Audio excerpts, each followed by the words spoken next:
जय माता दी। आप सभी को दुर्गाष्टमी और महानवमी की हार्दिक शुभकामनाएं। माता रानी आप सभी की मुरादें पूरी करें। आज की इस वीडियो में आप जानेंगे कलश विसर्जन के बारे में। अगर आपने भी नवरात्रि के पूरे 9 दिन के उपवास रखे हैं या फिर केवल पहला और आखिरी उपवास रखा है और अगर आपने कलश की स्थापना भी की है तो आपके लिए कुछ बातों का जानना जरूरी है। जैसे कि कलश का विसर्जन किस मुहूर्त में नहीं करना चाहिए, क्योंकि शुभ मुहूर्त के बारे में तो सभी जानते हैं, लेकिन दिन भर में एक ऐसा मुहूर्त भी होता है जिस समय कोई भी शुभ कार्य नहीं किए जाते हैं। उस समय किए गए शुभ कार्यों का पूर्ण फल प्राप्त नहीं होता है। तो ये अशुभ समय कब से कब तक रहने वाला है उसके बारे में भी मैं आज की वीडियो में आपको बताऊंगी। उससे पहले मैं आपको बता दूं कि जो लोग नवरात्रि के उपवास रखते हैं और अष्टमी या नवमी तिथि को कन्या पूजन करते हैं, उन लोगों को भी कलश का विसर्जन केवल दशमी तिथि को ही करना चाहिए। अगर आप पहली बार कलश का स्थापना कर रहे हैं, अगर आपने पहली बार नवरात्रि के व्रत रखे हैं, तो आप ये जरूर जान लें कि नवरात्रि के पूरे 9 दिन तक ही माँ दुर्गा के 9 रूपों की पूजा की जाती है और पूरे 9 दिन तक ही विधिवत जिस तरह से आपने हर दिन पूजा की है उसी तरह से दशमी तिथि को आपको माँ की एक बार फिर से विधिवत पूजा करके उन्हें भोग लगाकर आरती करके तभी उन्हें विदा करना चाहिए। चाहे आप दुर्गा विसर्जन कर रहे हो या कलश विसर्जन कर रहे हो, क्योंकि जब कलश की स्थापना करते समय आप सारे नियमों का पालन करते हैं, बहुत सावधानी बरतते हैं कि कहीं कोई भूल चूक ना हो जाए, नवग्रह मंत्र का आह्वान करते हैं, सभी देवी देवताओं का, कुल देवी देवताओं का आह्वान करते हैं, तो उसी प्रकार विसर्जित करते समय भी आपको कुछ बातें जरूर जान लेनी चाहिए। विसर्जन सामग्री में कुछ ऐसी सामग्री भी होती है जिनका आपको हो सकता है ना पता हो, तो आज की इस वीडियो को अगर आप पूरी देखेंगे तो ही आपको पता चलेगा कि आपको विसर्जन किस प्रकार करना चाहिए। पहले जान लेते हैं दशमी तिथि के बारे में, क्योंकि साल 2022 में चैत्र मास की नवरात्रि का जो दशमी तिथि है वो रहेगी 11 अप्रैल सोमवार के दिन, और इसी दिन दुर्गा विसर्जन यानी कि कलश विसर्जन और दुर्गा विसर्जन किया जाएगा। बहुत से लोग अष्टमी और नवमी तिथि के दिन व्रत नहीं खोलते हैं और दशमी तिथि के दिन ही अन्न ग्रहण करते हैं, लेकिन ये नियम आप सभी के लिए नहीं है। अपनी अपनी श्रद्धा होती है, अपने अपने नियम होते हैं। अगर आपने अष्टमी के दिन कन्या पूजन कर व्रत खोलना है तो आप उस दिन भी खोल सकते हैं, और अगर आपने नवमी तिथि के दिन पूजन करना है तो आप उस दिन भी अन्न ग्रहण कर सकते हैं। लेकिन जब तक आपके घर में कलश की स्थापना है, जब तक कलश विराजित है, जब तक माँ दुर्गा की चौकी स्थापित है, तब तक आपके घर में शुद्ध सात्विक भोजन ही बनना चाहिए। लहसुन प्याज का किसी प्रकार का तामसिक भोजन ना तो घर में बनना चाहिए और न ही घर के अंदर आना चाहिए। अब जानिए उस मुहूर्त के बारे में जब आपको कलश का विसर्जन नहीं करना चाहिए। तो 11 अप्रैल सोमवार के दिन जो राहु काल का समय है, जिसे अशुभ मुहूर्त में जाना जाता है, उसका समय रहेगा सुबह 8:30 से लेकर 9:30 तक। आपको इस समय का ध्यान रखना है। आप चाहें तो राहु काल का समय प्रारंभ होने से पहले विसर्जन कर सकते हैं या फिर आप राहु काल का समय समाप्त होने के बाद विसर्जन करें, लेकिन इस बीच के समय में इस प्रकार का कोई भी शुभ कार्य करने से बचें। इस समय किए गए कोई भी शुभ, कोई भी धार्मिक मांगलिक कार्य का शुभ फल प्राप्त नहीं होता है। अगर आप विसर्जन करना चाहते हैं तो इस बात का भी ध्यान रखें कि कभी भी सूर्यास्त के बाद, सूर्यास्त के समय या सूर्योदय से पहले विसर्जन नहीं किया जाता है। विसर्जन सुबह सूर्योदय के बाद शुरुआत के कुछ 3-4 घंटे के अंदर अंदर आपको कर लेना चाहिए। कलश विसर्जन में कौन कौन सी सामग्री ऐसी है जिसका विसर्जन किया जाता है और कौन सी ऐसी सामग्री है जिसे आप अपने घर में भी रख सकते हैं। कुछ सामग्री ऐसी होती है जिसका विसर्जन आप अपने घर में या अपने आसपास की जगह पर भी कर सकते हैं। तो ये कौन कौन सी चीजें हैं, ये सब बातें तो आप जानेंगे ही। साथ ही कुछ लोगों का प्रश्न ये भी होता है कि नवरात्रि के दिनों में हमने जो दुर्गा माँ की मूर्ति की स्थापना की है, क्या हमें उसका विसर्जन कर देना चाहिए। तो मैं इन सब बातों के जवाब भी पूरी कोशिश करूंगी कि इस वीडियो में ही आपको दे सकूं। सबसे पहले जान लेते हैं कि अष्टमी और नवमी तिथि कब है। अब कुछ लोगों का एक सवाल ये भी रहता है कि हमारे घर पर अष्टमी के दिन कन्या पूजन होता है, तो क्या नवमी के दिन कलश विसर्जन किया जा सकता है। तो मैं आपको बता दूं कि नवरात्रि का मतलब ही 9 दिन की पूजा है। माँ दुर्गा के 9 स्वरूपों की पूजा किए बिना नवरात्रि अधूरी रहती है। अगर आपने अष्टमी के दिन कन्या पूजन किया है तो भी आपको नवरात्रि के पूरे 9 दिन तक माँ दुर्गा के सभी 9 स्वरूपों की पूजा जरूर करनी चाहिए। कन्या पूजन आप पहले कर सकते हैं, लेकिन नवमी के दिन भी आपको माँ सिद्धिदात्री की पूजा अवश्य करनी चाहिए। और कलश विसर्जन हमेशा दशमी तिथि को ही किया जाता है। कभी भी अष्टमी या नवमी तिथि को कलश विसर्जन नहीं करना चाहिए, क्योंकि 9 दिन तक देवी माँ हमारे घर पर विराजमान रहती हैं, इसलिए श्रद्धा और सम्मान के सहित ही उन्हें प्रस्थान कराना चाहिए। तो आज की वीडियो में पहले जान लेते हैं कि अष्टमी और नवमी तिथि कब है। चैत्र नवरात्रि की अष्टमी तिथि है 9 अप्रैल 2022 को शनिवार के दिन, और नवमी तिथि रहेगी 10 अप्रैल रविवार के दिन। और ये बात तो आप सभी जानते होंगे कि जिनके घर में अष्टमी के दिन कन्या पूजन किया जाता है, उन्हें सप्तमी तिथि को व्रत रखकर अष्टमी तिथि के दिन कन्या पूजन करना चाहिए। और ऐसा उन लोगों को करना है जिन्होंने नवरात्रि के पूरे उपवास नहीं रखे हैं, केवल पहला और आखिरी रखा है। ऐसे ही लोग अगर नवमी के दिन कन्या पूजन करते हैं तो नवमी तिथि से एक दिन पहले यानी कि अष्टमी तिथि को उपवास रखकर नवमी तिथि के दिन कन्या पूजन करेंगे। कन्या पूजन दोपहर 12 बजे से पहले पहले तक कर लेना चाहिए। 12 बजे के बाद कन्या पूजन करना ज्यादा शुभ फलदायी नहीं माना जाता है। अब पहले बात करेंगे माँ दुर्गा की मूर्ति की। तो देखिए, अगर आपने स्पेशली नवरात्रि के लिए ही माँ दुर्गा की प्रतिमा अपने घर पर स्थापित की हुई है, नवरात्रि में आपने उनकी पूजा की है, और अगर आपके मंदिर में दुर्गा माँ की मूर्ति पहले से ही है, तो आप नवरात्रि के 10वें दिन कलश विसर्जन के साथ ही माँ दुर्गा की जो नई आपने मूर्ति स्थापित की हुई है उसका विसर्जन आप कर सकते हैं।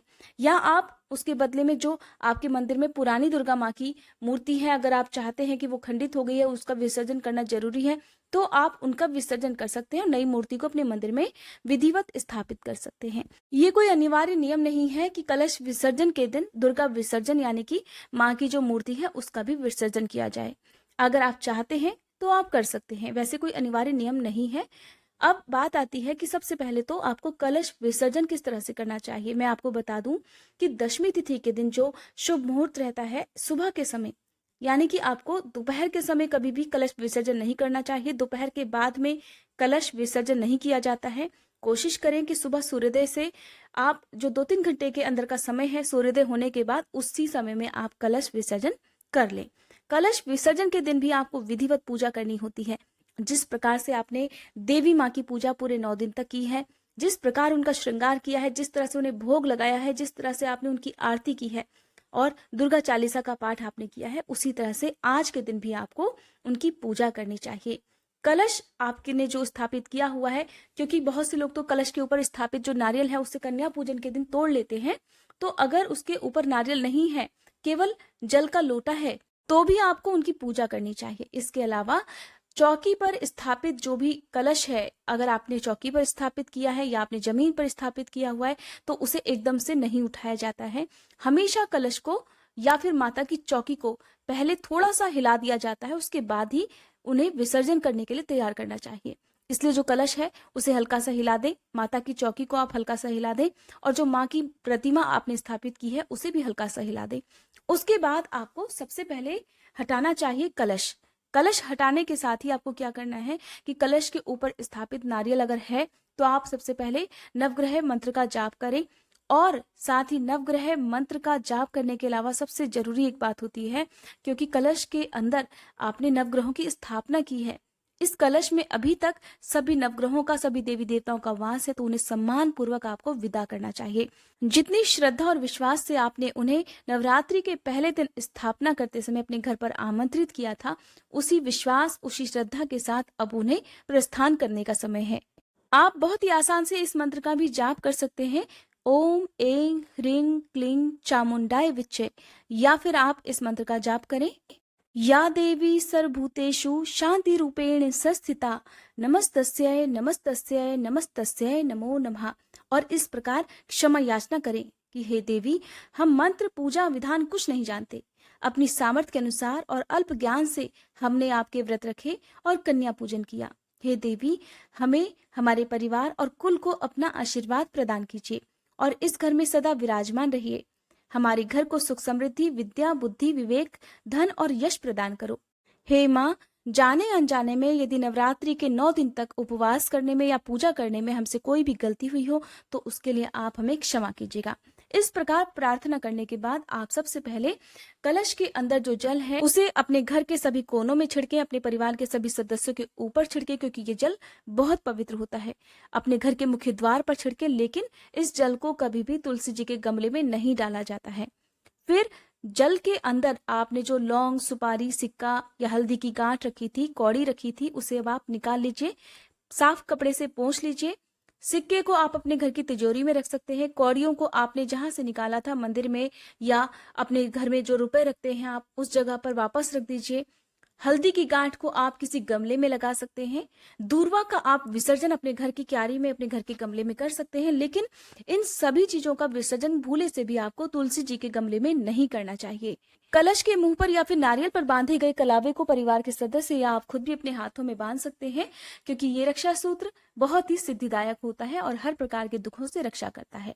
अब आपने माँ दुर्गा की पूजा करते समय 9 दिन तक जो भी अक्षत उन्हें अर्पित किए हैं, चाहे वो दीपक के नीचे हो या पूजा में प्रयोग किए गए हो, उन अक्षत का आपको क्या करना है मैं आपको बता दूं। सबसे अच्छा तरीका है कि आप अपनी छत पर इन अक्षत को चिड़ियों के लिए रख सकते हैं, आप गाय को दे सकते हैं या फिर आप अपने घर में ही खीर बनाकर इन अक्षत का प्रयोग कर सकते हैं। लेकिन आपको ध्यान रखना है, इन अक्षत से कोई भी नमकीन चीज घर पर नहीं बननी चाहिए, कोई भी तामसिक भोजन नहीं बनना चाहिए। अगर हो सके तो जिस दिन आपने कलश विसर्जन किया है उसी दिन आप शाम के समय इनकी खीर बना लें, गाय को जरूर खिलाएं। कुछ लोग कलश स्थापित करने से पहले मिट्टी के बड़े बर्तन में जौ भी बोते हैं और उसके ऊपर ही कलश की स्थापना करते हैं। तो मैं आपको बता दूं कि मिट्टी के इस बर्तन का प्रयोग आप अपने घर की छत पर रख सकते हैं। आप क्योंकि 9 दिन पहले आपने जो जौ बोए थे उसमें ज्वारे निकल आए हैं, उसे जयंती भी कहते हैं। तो जो जयंती है, जो ज्वारे हैं, अब तक वो काफी बड़े हो गए होंगे। एक और बात है, जो लोग ज्वारे बोते हैं उनके लिए मैं बता दूं कि कई बार बीज सही ना हो या मिट्टी सही ना हो तो ज्वारे ठीक से निकलते नहीं है। ऐसे में बहुत सारे लोग क्या मान लेते हैं कि हमारे घर पर बोए हुए ज्वारे अच्छे नहीं हुए हैं, हो सकता है देवी माँ हमसे नाराज हो या हमारे घर पर कोई परेशानी आने वाली हो। तो देखिए, आपको मन में बिल्कुल भी ऐसा नहीं सोचना है, क्योंकि कई बार मिट्टी या बीज खराब होने के कारण भी या कई बार सही से पानी ना दिया जाने के कारण भी ज्वारे ठीक से नहीं निकल पाते हैं। तो ये तो देखिए अलग बात हो गई है। अपने मन में किसी प्रकार की शंका आप मत रखिए, प्रसन्न मन से विश्वास के साथ आप सारे काम कीजिए, माँ दुर्गा को प्रस्थान कराइए। अब जो जौ है उसका क्या आपको करना है, जो ज्वारे हैं, बहुत से लोग इस ज्वारे का सेवन करते हैं, कुछ लोग इसे कच्चा खाते हैं, तो कुछ लोग इसको जूस के रूप में प्रयोग करते हैं। मैं आपको बता दूं कि ये जो ज्वारे हैं, इसका जो जूस है, जो अर्क निकलता है, वो एनीमिया दूर करने के लिए बहुत लाभदायक होता है। और कई बार तो खासकर डॉक्टर्स की सलाह पर घर में विशेषकर इन ज्वारों को बोया जाता है, चाहे वो गेहूं हो चाहे वो जौ हो, और उनके जो ताजे कोपल होती हैं, ताजे पत्ते होते हैं, उनका अर्क बनाकर उसे पिया जाता है। अगर आप ऐसा कर सके तो करें, नहीं तो आप अपने घर की जो भी क्यारी है, जो भी गमले हैं, वहां पर इनका विसर्जन कर सकते हैं। आपको ध्यान ये रखना है कि विसर्जित की जाने वाली किसी भी सामग्री से आसपास किसी भी प्रकार की कोई गंदगी नहीं फैलनी चाहिए और किसी प्रकार का कोई प्रदूषण नहीं होना चाहिए। कई बार लोग क्या करते हैं, 9 दिन की पूजा में जो भी पूजन सामग्री है विसर्जन करने के लिए, वो सारी गंगा जी में या फिर अन्य पवित्र नदियों में बहा देते हैं, जिससे जो पानी है, जो जल है, वो बहुत ही प्रदूषित हो जाता है। अब सोचिए, हर घर से इसी प्रकार अगर विसर्जन किया जाए तो हमारी जो पवित्र नदियां हैं वो कितनी ज्यादा गंदी हो जाएंगी। इस तरह से अनजाने में ही हम पुण्य की जगह पाप कमा रहे होते हैं। तो कोशिश करें कि कम से कम सामग्री का विसर्जन आप नदियों में करें। जिस तरह से आप नदियों में ये सब सामग्री विसर्जित करना चाहते हैं, उसके बदले में आप ताजे फूल या जो फूल है वो आप विसर्जित कर सकते हैं। लेकिन कोशिश करें, श्रद्धा और धर्म के साथ साथ हमें अपने पर्यावरण को भी साफ रखना चाहिए। इस प्रकार से कलश में जो भी सामग्री है उसके बारे में बात हो गई। अब बात आती है कि माता की चौकी की आप विसर्जन किस तरह से करेंगे। अगर आपने माता की चौकी की स्थापना की है तो माता की चौकी को आप दोबारा से अगली नवरात्रि के लिए प्रयोग कर सकते हैं, उसका विसर्जन नहीं किया जाता है। चौकी पर जो भी आपने लाल रंग का वस्त्र बिछाया है उसे आप अगली नवरात्रि में प्रयोग कर सकते हैं। और अगर मैंने आपको बताया कि जिस तरह से नवरात्रि में बहुत से लोग स्पेशली जो है नवरात्रि के लिए ही केवल दुर्गा माँ की प्रतिमा खरीद कर लाते हैं, उनकी स्थापना करते हैं, तो उसका विसर्जन आप नदियों में कर सकते हैं। आपको ध्यान रखना है, ये मूर्तियां इको फ्रेंडली होनी चाहिए, यानी कि जो पानी में आसानी से घुल जाए ऐसी ही मूर्तियां आपको घर पर लानी चाहिए। धातु से बनी हुई किसी भी मूर्ति का जो विसर्जन है वो नदियों में भूल कर भी नहीं करना चाहिए। अब माता को आपने जो श्रृंगार अर्पित किया है उसके बारे में मैं पहले भी हर वीडियो के लगभग लास्ट में बहुत सारे जवाब ऐसे दिए जाते हैं जिनसे हो सकता है आपकी शंकाएं दूर हो सके। तो एक बार फिर से आपको बता देती हूँ कि जो माता का श्रृंगार आपने उन्हें अर्पित किया है, अगर आप खुद सुहागिन हैं तो आप उस श्रृंगार को खुद भी पहन सकती हैं या परिवार की किसी भी सुहागिन महिला को आप इसे उपहार में दे सकती हैं। अगर किसी कुंवारी कन्या ने माता को सुहाग की सामग्री अर्पित की है तो वो भी इन्हें अपने परिवार की ही किसी सुहागिन महिला को भेंट में दे सकती हैं। अब बात आती है कि माता की जो चुनरी है या पान सुपारी और या लौंग इलायची आपने अर्पित किए हुए उसका क्या करना है। तो देखिए ये सब सामग्री भी प्रसाद रूप में आप खुद भी ग्रहण कर सकते हैं। पान का आप विसर्जन कर सकते हैं, लौंग सुपारी को आप प्रसाद रूप में ग्रहण कर सकते हैं। आपको ध्यान रखना है, प्रसाद में ली जाने वाली चीजें केवल मीठी चीजों में ही प्रयोग की जानी चाहिए। जैसे कि आप इसे खीर में या हलवे में डालकर प्रयोग कर सकते हैं, लेकिन नमकीन चीजों में इसका प्रयोग नहीं किया जाता है। अगर आपने भी 9 दिन तक अखंड दीपक जलाया है तो मैं आपको बता दूं कि अखंड दीपक जलाने का जो संकल्प आपने लिया था, जितने भी दिन का पहले दिन संकल्प लिया था, उतने दिन तक ये अखंड दीपक भी जलना चाहिए। बहुत से लोग पूरे 9 दिन तक अखंड दीपक जलाकर दशमी तिथि के दिन उसमें तेल या घी डालना बंद कर देते हैं। तो अगर आपने भी ऐसा करना है तो आप कर सकते हैं। और बहुत से लोग केवल अष्टमी तिथि तक, तो केवल कुछ लोग नौमी तिथि तक ही जलाने का संकल्प लेते हैं। तो आप अपनी अपनी श्रद्धा और सामर्थ्य के अनुसार कैसा भी कर सकते हैं। जब भी आपको लगे कि अब आपको अखंड दीपक नहीं जलाना है तो आप उस समय से ही उसमें तेल या घी डालना बंद कर दें। लेकिन अगर आपने अष्टमी के दिन कन्या पूजन करना है तो पूरी अष्टमी की रात तक ये दीपक जलना चाहिए और सुबह की पूजा तक ये दीपक जले रहना चाहिए। नवमी के दिन भी आपको इसी तरह से रखना है ध्यान, क्योंकि दशमी तिथि के दिन तक फिर ये दीपक जलते रहना चाहिए। कई बार गलती से या जानबूझकर अगर दीपक बुझ जाए तो सबसे पहली बात तो आपको ध्यान रखना चाहिए कि ऐसा ना हो। अगर ऐसा हो जाए तो माता रानी से आप बहुत सच्चे मन से प्रार्थना करें, क्षमा याचना करें और दीपक को फिर से जला लें। अगली बार फिर से ऐसी गलती ना दोहराएं, इस बात का आपको भी ध्यान रखना चाहिए।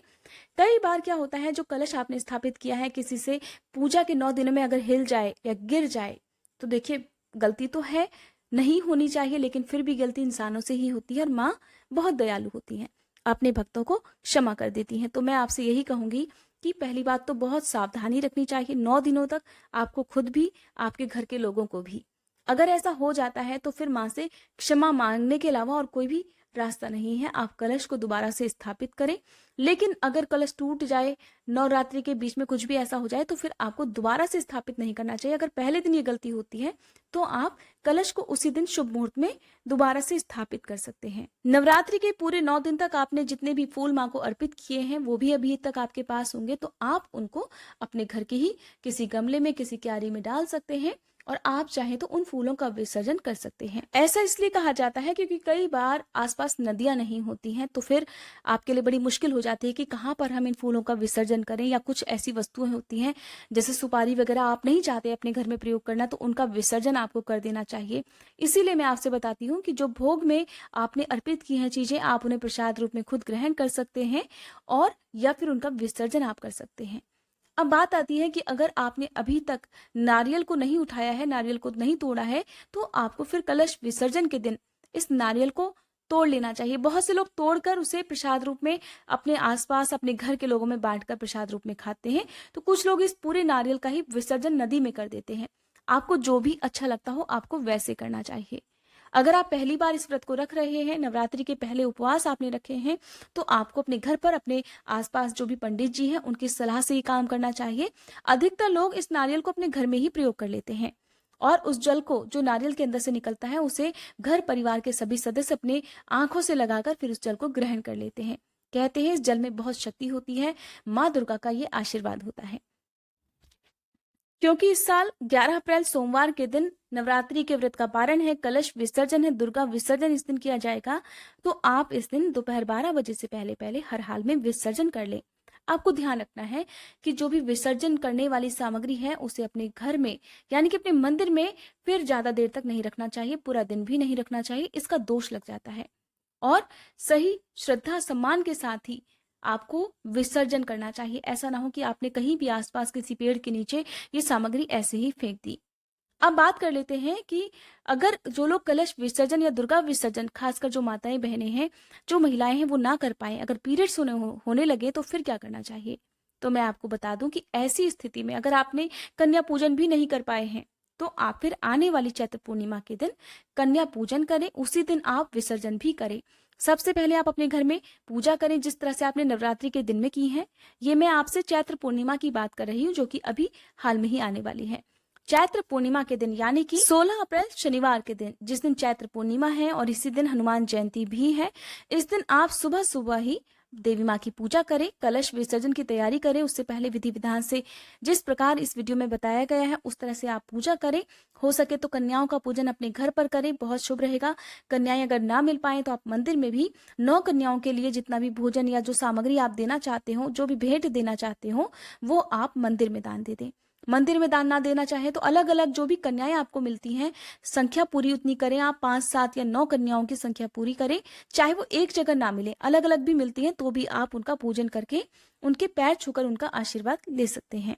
लेकिन शुभ यही माना जाता है कि कन्याओं का पूजन आप अपने घर पर उन्हें बुलाकर, उन्हें आमंत्रित कर, उनके पैर छूकर, उनके चरण धुलाकर, उन्हें अपने घर पर स्वादिष्ट भोजन कराकर करें तो ही उसका पुण्य ज्यादा प्राप्त होता है। इस पूरे समय में आपको एक बात का ध्यान रखना है कि जो लोग कन्या पूजन या फिर दुर्गा विसर्जन ना कर पाए हों पीरियड्स के कारण, उन्हें फिर चैत्र पूर्णिमा तक शुद्ध सात्विक भोजन ही ग्रहण करना है। जो अखंड ज्योत आपने जलाई है वो तो आप अष्टमी नवमी तक ही जलाएं, लेकिन उसके बाद ना जलाएं। और उसके साथ ही आपको जो है ध्यान यही रखना है कि जिन जिन नियमों का पालन आपने किया है, जिस विधि विधान से आपने पूजा की है, पूजा करने की स्थिति में हो तो पूजा करें, नहीं तो आप उन नियमों का पालन करें। यानी कि शुद्ध सात्विक भोजन ही घर में बने। परिवार का कोई भी सदस्य लहसुन प्याज का सेवन ना करे तो ज्यादा अच्छा है। अगर ऐसा नहीं हो पाता है तो जिसने व्रत रखे हैं उसे तो इन बातों का ध्यान रखना ही रखना है। ये थी आज की वीडियो। उम्मीद करती हूँ ये जानकारी आपको पसंद आई होगी।